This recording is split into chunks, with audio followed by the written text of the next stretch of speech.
Hey, what's up, guys? Welcome again for another episode of the Crystal Inc. podcast. It's your boy, and I'm joined by two people.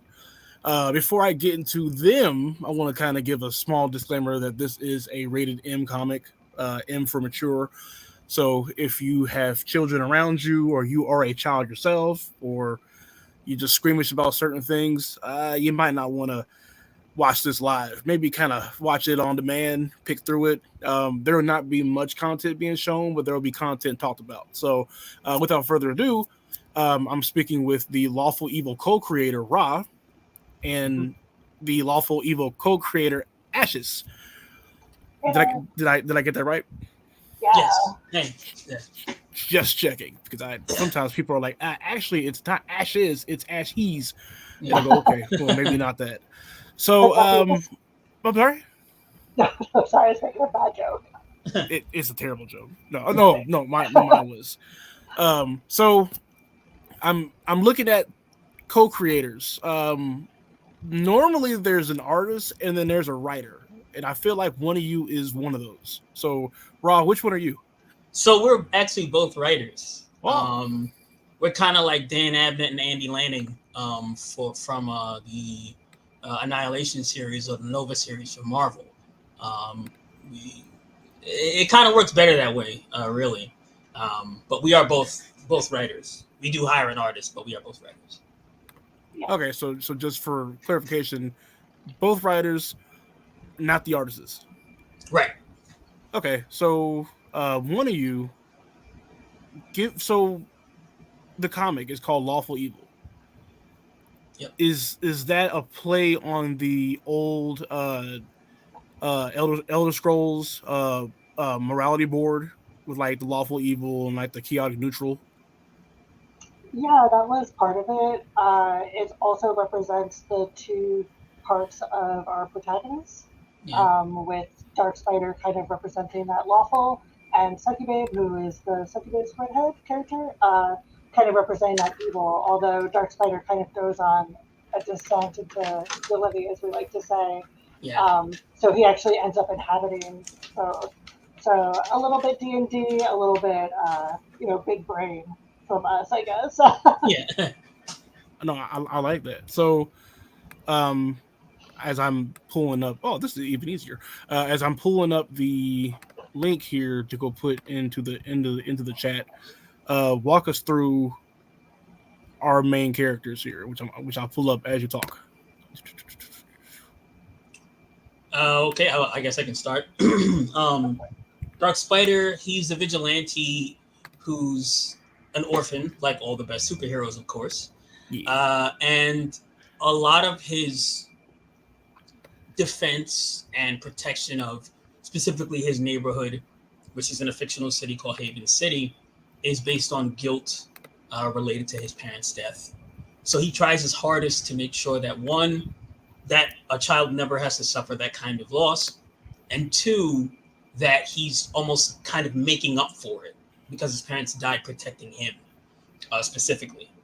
So that's him. He's kind of a Daredevil, Nightwing, Spider-Man This kind guy of, right here.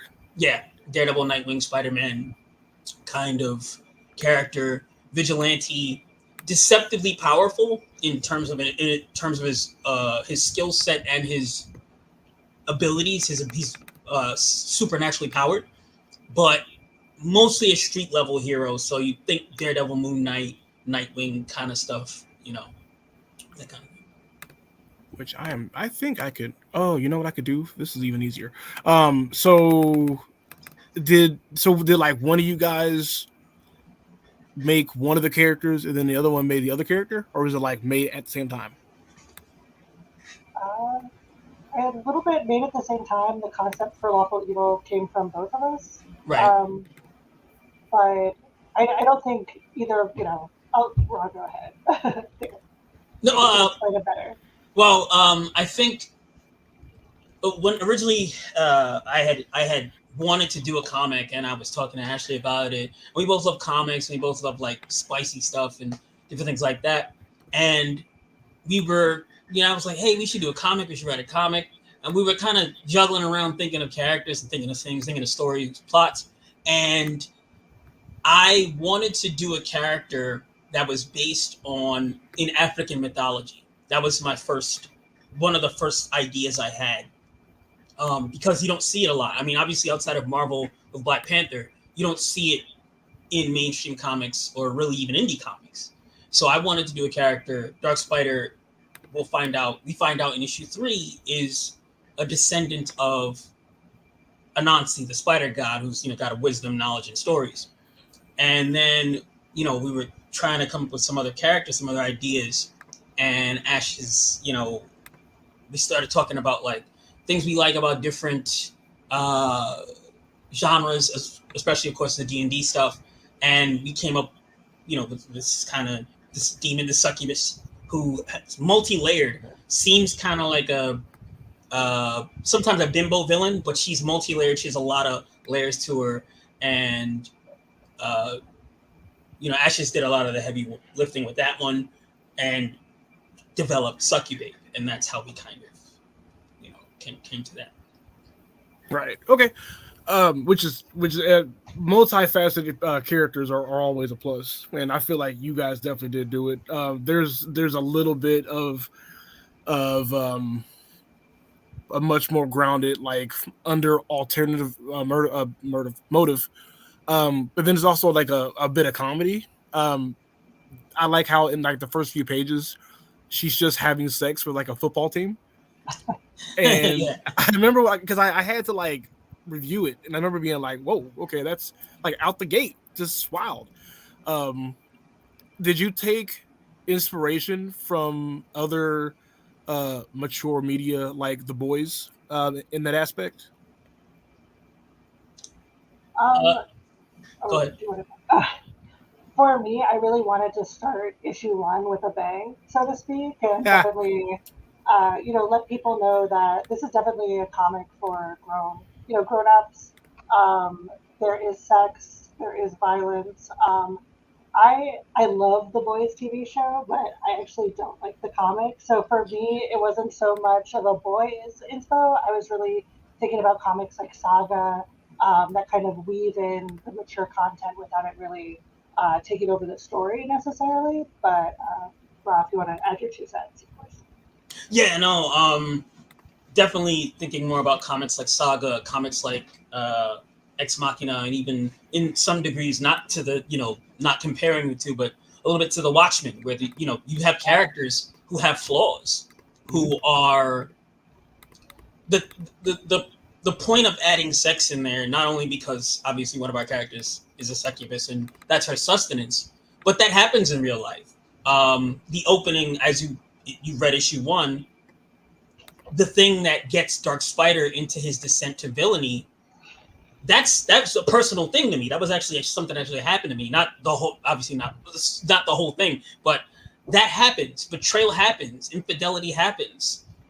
Even if you have to put on a mask and whatever the case is. And so we wanted it to be more human. We wanted to put more human in the superhuman. And, that's just how that came out. And, the comedy was there too. That was fun. Oh shit! Well, actually, so we kind of like jumped forward a little bit. Tell me the actual small plot of Lawful Evil. You want me to take this one? Should we start with issue 1, or do we want to? You got it. Okay.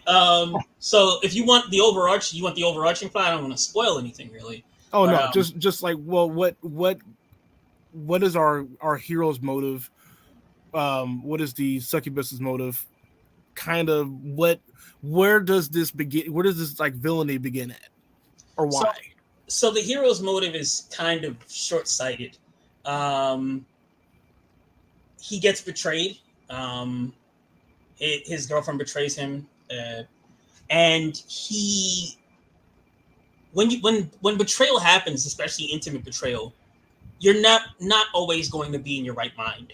You're going to be in shock. You're going to be angry. You're going to be upset. You're going to be sad. Whatever the case is, you're not going to always be in your right mind. And so the character of the succubabe, she has plans for not only Dark Spider, but for other things. Some of that is spoilery, so I'm not going to get into too much of that territory. However, in that opportune time, in that moment of weakness, in his dark night of the soul, she convinces him to say, hey, you've been doing good all your life and it's gotten you nowhere. Nothing. Zilch. Nobody cares. People just disrespect you. Why are you doing this? Why don't you get a little, get a little for yourself? People, you've been giving. How about you take something? And so that's where that process starts. And that's another thing. I think that what changes Dark Spider, what kind of clouds his mind in that instance, is relatable to anybody who's been. It doesn't actually have to be, cheating, but anybody who's been betrayed by somebody they care about, whether it be a friend, family member, romantic partner, whoever, somebody that they've trusted, that they've been allowed themselves to be vulnerable with. That hurts. And sometimes, everybody handles that grief differently. And so Jamal Jones, Dark Spider's real name, typically he'll go inward and he'll try to figure out what he did wrong and beat himself up and everything.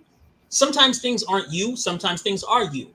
But in this instance, Succubate was telling him, you've been doing everything right and it's gotten you nothing. So maybe you should do some wrong things and maybe you'll get you somewhere. So that's where a lot of that came from. That's the impetus of this entire story. And obviously, with decisions made during emotional states, over emotional states, where anger and pain is clouding your judgment, you don't really think about the consequences. And so as a result, he starts a snowball effect because of his reaction to this infidelity. And it spirals out of control and becomes something much larger than he could have imagined. But that usually is what happens in life when you do things without thinking about the consequences. So we wanted to kind of display that as well. Okay, so it's like a Spider-Man in the other direction. I would say more of a lot of my inspiration came from Brian Michael Bendis's Daredevil run, where he would do certain things and just be like, not think about them, and he would not think about the consequences, and they would catch up to him real quick. Like it would go from 0 to 100 real quick for him. And so I was more thinking about that because Spider-Man's never been one of my favorites. Like I know, but I was raised a Daredevil guy. I love Daredevil. Born Again was my first comic. So I always think about that kind of, again, that dark descent, that, hey, I'm tired of this. I'm tired of feeling guilty. I'm tired of being, a punching bag. I want to fight back. I don't want to have to roll with the punches. I want to start throwing the punches. And so that's where kind of my thought process came from. Yeah, no, and those stories I can never not get enough of. So, I am glad that someone is, because it's not exactly a formality with like a lot of like indie comic creators. They'll make things and it'll be either one alignment or the other alignment, and it's never questionable or like a actual human feeling into like to emotions and whatnot, because like a lot of these choices come with a lot of like, did I make the right do I make the right decision, or is it based off of what I feel? So I wish I could show the pages, because I do have a question, and I forgot to ask you a while back. There's a lot of like design changes throughout some of the chapters or some of the segments, and it threw me off, and I was like, was that on purpose, or? Unfortunately not. We're up and coming when we were making this first comic, and unfortunately we had some issues with artists, and wanted to press forward, and looking back on it, we are looking to get issue 1, probably re-illustrated by one artist in the future. Right. But I mean, the story is still great. Yeah. But yeah, some definitely some tough lessons learned. I think, an earlier foray into doing this together. Okay, so it wasn't something where you were like, we should just kind of this page, bam, a whole new thing, and then this page, bam, a whole new thing. It's like, I'm like, oh man, I a minute ago she had on this, now she's wearing this. It got to me. So there's a reason for that. I don't know if you want to explain SB's some of her powers or her. Oh well, she's magical demoness. She does have the ability to kind of like summon clothes on and off, and she's also a shapeshifter. Yeah. That just wasn't totally illustrated the best way, unfortunately, as we kind of had to fill in with different artists. But yeah, once again, lessons learned and notes taken for sure. Right. Yeah. And our other books are all one artist. Yeah. We're very proud of who we've been partnering with and who we look to partner with in the future as well. Yes, so some really exciting people on deck. Yes, very much so. Okay. So you're on chapter 3 or issue 3 of Lawful Evil, right? Yes. Is there plans for how long do you want this to go? And are you looking to probably like bounce off to maybe to animation or some point, or even like live action? That would be awesome. I know that's definitely a dream to, maybe get this animated or something of the like. We definitely have plans for issue 4. Yes. Right now, we are doing a little bit of a foray into our main 2 protagonists with some solo content. Yeah. With Dark Spider solo series coming up in this next month or so. Wink, wink. Yeah. But and issue 4 is written. Issue 5 is written as well. We actually have a few issues already written and ready to go. It just needs to get edited and then, of course, illustrated. Yeah. Okay. So, how long has this comic been going on?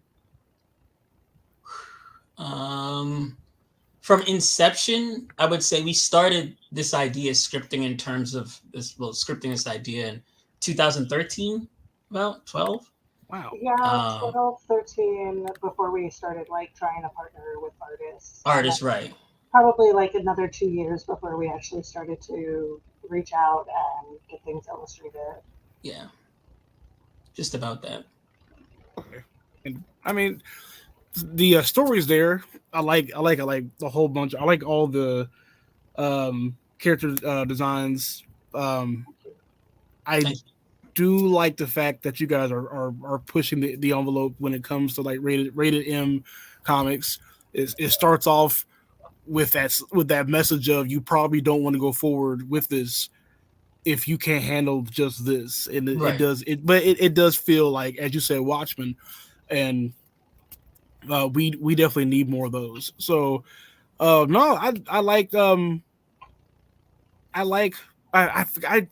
it Dark Spider? Yes, Dark Spider. Okay, good. Because I was like, oh my, it's Spider something, even though it's not Spider-Man, it's Daredevil. Right.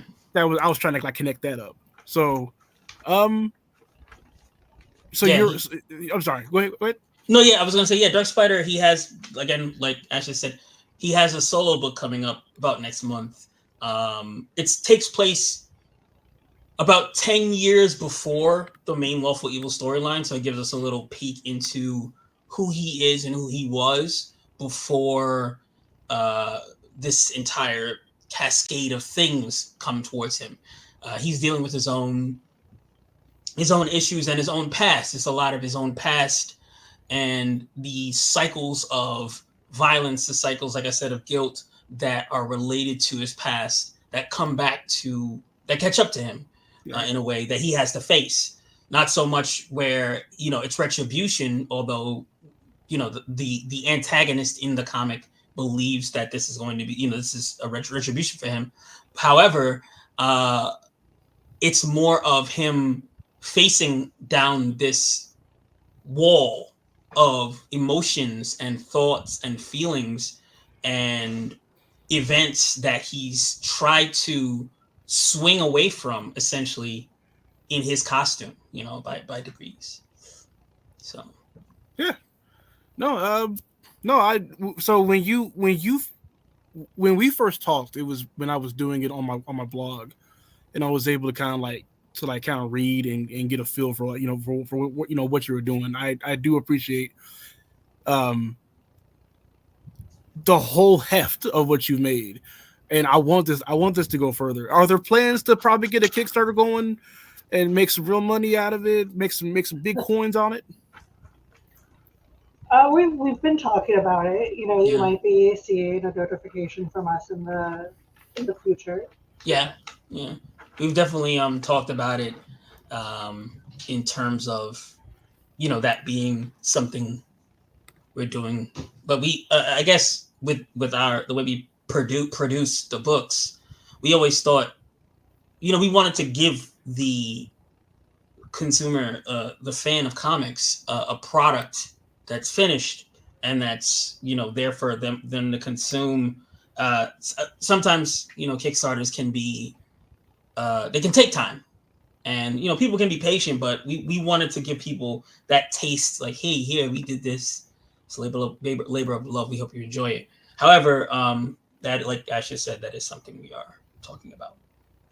Perfect. No, I would definitely advise you guys to talk less about it and do more about it. Definitely get this up. This is one of those power moves that I've been watching. So if all else, Lawful Evil is on Global Comics. It's on Gumroad.com. I put the link up here earlier, right here. So if you guys could definitely go on there. The prices are a steal. I mean, I think every comic is about 15, 20 pages. Probably. Well, the first issue I believe is over 30 pages. And Yeah. the other two are probably in the 28 range. 28, 26, 28. Mm-hmm. Yeah, but we also have bonus content in the back. There's some mini comics in the back of issue 3, and we always like to include some of the pinups from some of these really amazing artists that we get some commissions from as well. Yeah. So lots of content in there. Everybody who knows how to do math, that's like 10% per dollar when you pay $3 on it. Yeah, we're definitely trying to give people more bang for their buck. We also have a Patreon. Where's that at? But I'll post that in the chat. We also do have a Patreon where we are posting side stories, prose related to the Lawful Evil universe, and also things like character sheets and things of that nature that you may not see in the back of the book, or you may not, some of them are exclusive to, band, kind of a band from TV kind of thing, where, they're behind, not necessarily behind a paywall, but, you hide your kids, hide your wife kind of deal. You know what I mean? So, you want to read this in the privacy of your own bedroom, some of those. So we're giving people that as well. Hey, privacy comics. Yeah. So there's the Patreon, guys. Patreon's right here. As you guys know, I also do Patreon, so I'm 100% privy on how they work. Definitely worth the checkout. You guys always complain about things not being the same or being too much of the same from the supposed Hollywood, but you're not putting in work. So, guys, put in the work. Let's get some of these other creators up, man, because it's a whole bunch of us down here. So if all else fails, thank you, Raw, for joining with me. Thank you, Ashes, for joining with me. Thank you for having us. You guys can come back, especially when the campaign's going on. Come back on here. Back on here, and who knows? I might have, by the time you guys get it up, I may have done something in my own way to increase my own fan audience bandwidth, and we could do a lot more crazy things on here. So, Lawful Evil Comics, M-rated. There's boobies. Yep. Watch out for those boobies. Yes, you will trip over them. All right, guys. Thanks again. All right. Thank you for having us. Thanks for having us.